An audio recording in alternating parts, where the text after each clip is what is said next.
Okay, so um,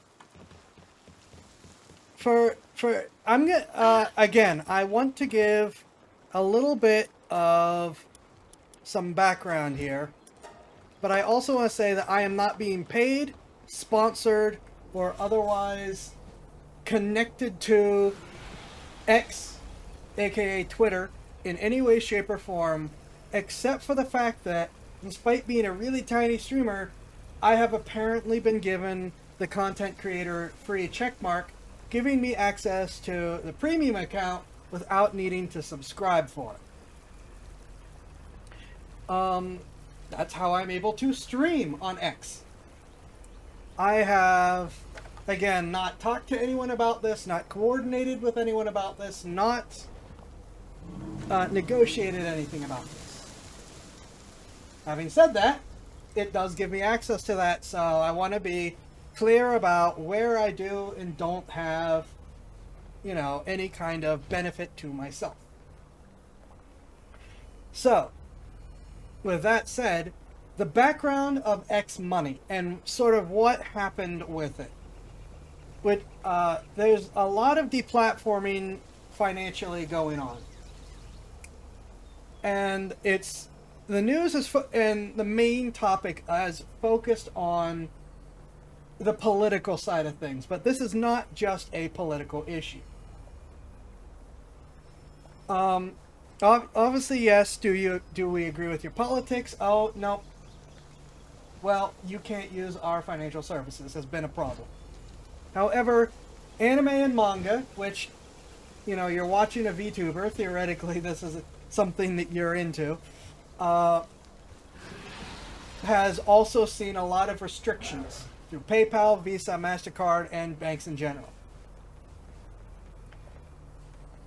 Artists in particular have been under attack as well, though. Artists and content creators. And what's happening is these payment services are sitting here saying, you're doing stuff that theoretically that we don't like, but without any proof, they could just accuse you of it and decide they're going to shut down your payments, going to close your account. PayPal has been particularly notorious with going after artists, where without any proof, just they find out you're an artist, they're just going to accuse you of making mature or illegal content without any evidence or proof otherwise, close your account and take all the money in it. It's like, well, now you can't sue us because you don't have any money with which to sue us. It has been a big problem. It has cost a lot of people a lot of money. And the terms of service in every bank and payment processor is that they can shut down your payments for any reason that they want without warning. Now, theoretically, the anti-debanking law is supposed to do something about this, but a lot of these services have just kind of ignored it. And because, again, the law is in place, but until they hit someone that the government is prepared to proactively enforce over, you still have to sue them in court to say that you have that this has been violated against you, which is hard to do when they have now taken all your money and ability to move it. Elon, who has been targeted by this several times now, said, fine, I'm going to go do my own thing with blackjacks and hookers and all that fun stuff. And out of that has come X Money, intended to be a new bank and payment system that will not deplatform you, which, to be fair, since Elon took over X, it really hasn't been doing the same kind of deplatforming that it did back when it was Twitter. And no, him personally blocking you from his account, or you getting community noted, does not count as being deplatformed because you still have access to the site and can use it. Now, there's an order of operations I'd like to go in with this, but I do need to address an elephant in the room first, because I've seen a lot of people get mad about this that have been part of the deplatforming, which is the debit card that is available through X Money runs on Visa. And I was upset about this too when I first saw it, because Visa is one of the biggest offenders when it comes to shutting down payments without cause. And it's like, why would you then make this thing intended to stop this and do it with Visa? After thinking about it and really looking at it, I think it's acceptable because of the adoption rate building that this does. If he doesn't use any of the major credit card payment processor systems for a card, you run into the problem of no one accepts it. It's only available in very limited online systems at most. Everyone has to upgrade to a whole new standard, and people aren't going to like it and be like, well, I can't go out and get food with this card, or I can't get gas with this card, or whatever. You shouldn't be getting gas with the debit cards, though, just saying. The point, I can't take this card into a store and use it. I don't want to use it. What's the point? So that's going to be the problem, and that's going to be a big bottleneck in adoption. So by going with Visa, yes, this is a weak spot. Thank you for the warning about the ad. I didn't notice that. Yes, this is a weak spot in the payment processing system, but the whole system is not dependent on it. It's just the card, and it improves adoption rate. So I personally find it to be an acceptable weak spot placed into the system that he can fix or update at a future point. So, having said all of that, and gotten that out of the way for the people that are here for the deplatforming thing, rolling it back, X Money is intended to be a replacement for traditional banks plus PayPal plus payment processors, so on and so forth. Right now, it's being rolled out to Premium Plus members and Premium members, and that is important to some of what we're going to talk about, and that is going to factor into some of how it works. Given what he said, I'm sure that it will come to regular X users as well, just because he wants as many people on this as possible. And doing this within the X platform itself, instead of making you go to the news site, is a really smart way to do this, because now you have millions of people, millions of accounts that are already made and ready to go. They just need to do the basic financial verification process and get set up. So currently, premium members only. I do not think it'll take him too long to get to everyone. And it is that large number of pre-existing users that is a major advantage of this, that makes this in particular an extremely good PayPal alternative, because people will already have their accounts on X, and it's just hooked to those directly. And so you can send with an X by handle, peer-to-peer, and you're now not having to worry about PayPal going, are you an artist? That's not right. We're taking all your money. Gone. So that on the surface is a huge start. That it is right now the PayPal alternative, and it's a convenient one, because realistically with PayPal, you're not getting the PayPal until you need to use PayPal for something. You're really not using PayPal until you need to use PayPal. People are already on X. But that's not all that you're getting. You are also getting a savings account and then the debit card. Now, for premium members, the debit card pays 3% in cash back with some restrictions. It is not capped, but it does have payment categories which it does not allow you to go for. And some of these do make sense. Wire transfers, financial institutions, that kind of stuff makes sense. I have questions on what they do consider for real estate agents and managers rentals. Is that for paying people for your real estate, or is that for paying rent? Because, come on, Elon. Let people pay their rent and get some cash back. They really need it. Lotteries and gambling, that makes sense. Fines and taxes, a lot of places do that. Video game arcades, digital goods games? Really? Come on, Elon, you're better than that. That's the big that I have when it comes to the debit card cashback. But most of this is like, yeah, every cashback debit card restricts these. That's nothing new. It would be nice, especially in today's economy, to have some of those removed. But I get it. Video arcades are often code words for gambling up to state.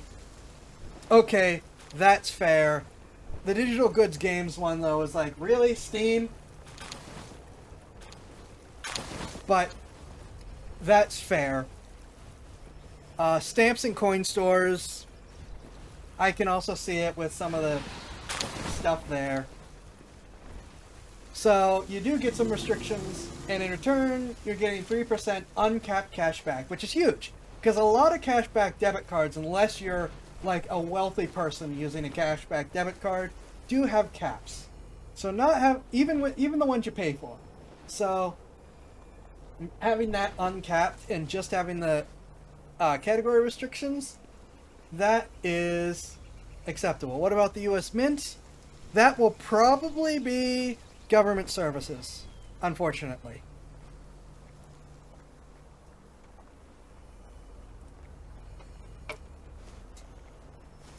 Now, and I've looked at 2 other cashback debit cards, and they both had the government services as well as the lotteries and the taxes and stuff. This is the first one I've seen with the digital goods and the video game arcades and the coin stores. They've all had the financial institutes. So that's nothing new. You also get your regular savings account, and you can split this into multiple buckets.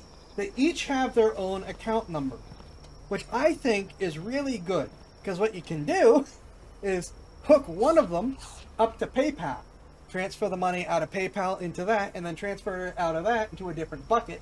And if PayPal gets stupid like they do and says, no, we've decided that you owe us money, the PayPal bucket's empty. Now they have to actually legally prove you owe them money if they decide to debank you. Also, you can make a separate bucket for your debit card, which means that if your debit card does get stolen, they're only draining what's in the debit card, not what's in the whole account, which is a nice protection. So, that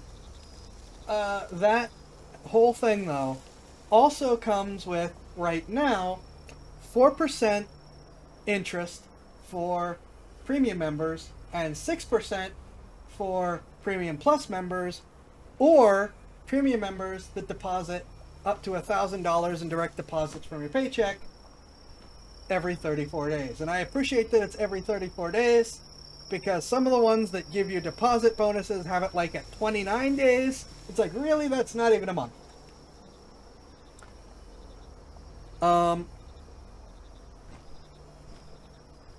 And I've been seeing a lot of financial people that fall into 2 categories on this. The Dave Ramseys, who hate it and say it's not sustainable, and the finance bros who don't understand how it works, but love it because big number is big. Now, I'm not sure that free customers will get the 4%. I don't know if they're going to get no percent or they're going to go down again to 2%. I don't know. However, those interest rates are sustainable for X. The debit card, first of all, is basically giving you a refund on card fees for the most part. The interest rates, you know what? We're gonna do a pirate software. We're gonna pull out the calculator because a lot of people that understand how finance works, or say they understand how finance works, base the high yield interest rates on the treasuries, because that's what all the banks say they do. Here's the problem. They're not just buying treasuries and paying you most of what's out of those. Not by a long shot. Banks are making money off of a ton of other things. But before we get to that, you're paying right now for 4%. You, as a premium member, are paying $8 a month. You're doing that for 12 months. So that's $96 that you have paid into the system. Well, 4%. So divide that by 4 to get 1% times 100 gets you. You need to have $2,400 in there before they need to pay your interest rate with anything but your own fees that you're paying into it. Afterwards, the treasuries, paying just under 4%, start to take over. Afterwards, all the other financial things going on, because they're linked to regular banks that are doing regular bank things. So even though X Money is not currently offering, say, credit cards, which are 20 to 30 or more % interest, yeah, your credit cards are paying for other people's interest. Mortgages, which are 8% if you're lucky and the bank likes you. 10 to 14% personal loans. Business investments. Stock yields. All that absolutely crazy payout investments that the big banks are doing in the stock market that we're not allowed to play with. A bank isn't making 4% off of your deposit. A bank is making 30 to 40% interest off of your deposit and giving you whatever they feel like. If it's not a high yield savings account, 0.2% if you're lucky. Maybe 0.3. High yield savings accounts are in the 3-ish%. SoFi, which charges you $10 a month, is paying you 4.5%. Capped at $20,000. And that's the how much you can earn that on, not how much you can earn off of it. So 4% for people paying $8, super duper affordable. And it only goes up, and this only goes up by, well, no, this goes down because 6%. But it's still super duper affordable because a lot of people, I mean, in today's economy, there's a lot of people that aren't going to make $2,000. And so, you know, unless you have the money to put in to balance that out, which is going to be more than double that, because if you put in $4,800, you're earning the equivalent of 2% because of your monthly fee. So unless you have the money to really throw into the premium, there isn't a good reason for you to buy premium just for this. Though, the 3% cash back on your debit card spending does sort of change some of that math as well. Now, 6% for the Premium Plus members, who are paying $40 a month. Oops. That's $480 a year. $8,000 need to be in there to make up for your Premium Plus membership. And that's your break even. And that, for X, is where they don't need to invest a thing and pay you from it, because your fees are paying for it, but they are investing it and they are making money from it, just like every other bank. So the argument that this isn't sustainable, it really is. Because even if you get someone that shows up and throws $1 million into it, they're getting paid 6%. X is probably making, we're going to say, a conservative 15%. You know, just shooting for the low ball. They're making money. They're not going to be in trouble. They're fine, just like other banks are fine. What this is really doing is it's acting like a bank 50 or 60 years ago, which wasn't making near as much money, but was paying you way more money and had a much slimmer margin. Nowadays, banks, they're just going to pay you a pittance because they can get away with it because they don't have competition like what X Money is now providing. So, to all the Dave Ramsey types who are sitting here saying this is not sustainable, how can they possibly afford to do this? They really can. They're not going to lose money off of this. So, I'm not worried. I do wonder if they're going to lower the rates just to be like slightly better than the competition, but they can afford to stick to this really nice rates, and I hope that for all of our sakes that they do, because honestly, it could really help a lot of people to have some better alternative, forcing the banks to have to deal with it. Now, that's not all that we have though. As far as depositing and withdrawing goes, you've got the standard ACH bank transfer that takes 3 to 5 business days if you're lucky. It's free, it works, it lets you transfer in and out to any linked bank. That's how most things work. You have debit card deposit and withdraw. Deposit is free. They're not the only ones that do free deposits, but there are some that still charge you for the deposit, so it's nice of them to do it for free. Withdraw is like 1.75%. They all do that. So that's nothing new. Some charge you more. So where you give them the debit card and they will put the money on the debit card for you. You have check direct deposit, which is always nice. You can also have to withdraw or to send money to other people. You can have them send a check, which I think is kind of funny, just because that's not something you see very often. Where it's like, I want to withdraw my money and I want you to mail it to me in a check. Or I want to send this person money and I want you to mail it to them as a check. Okay.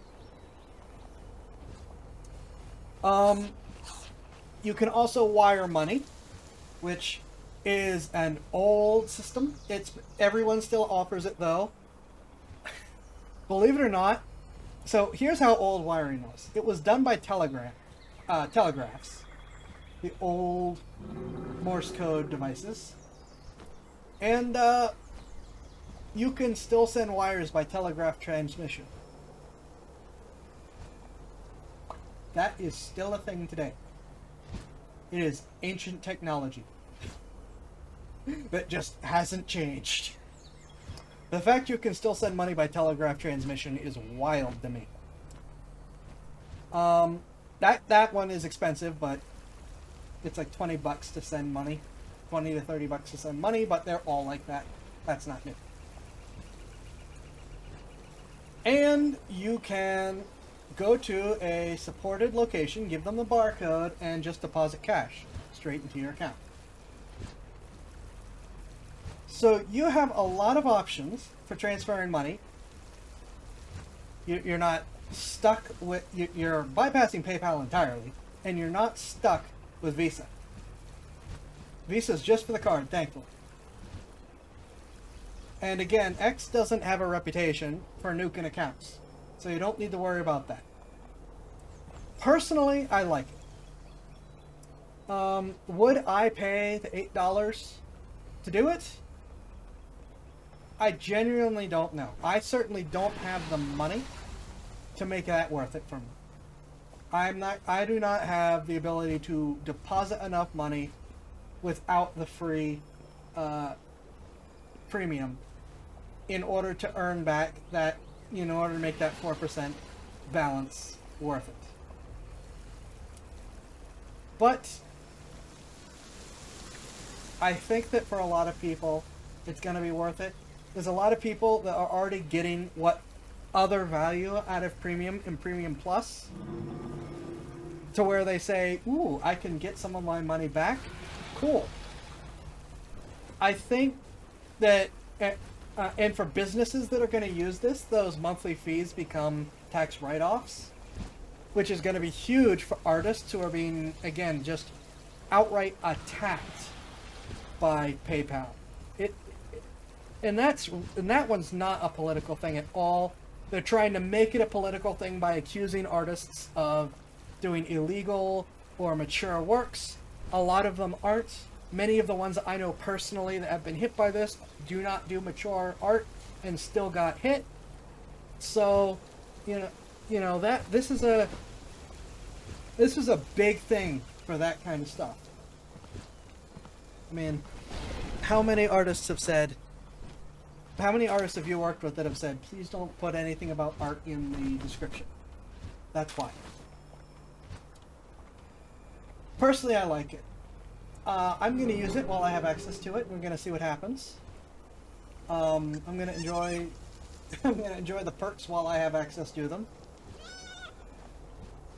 Like I said, will I say tax write-off for the subscription to keep it if they decide no?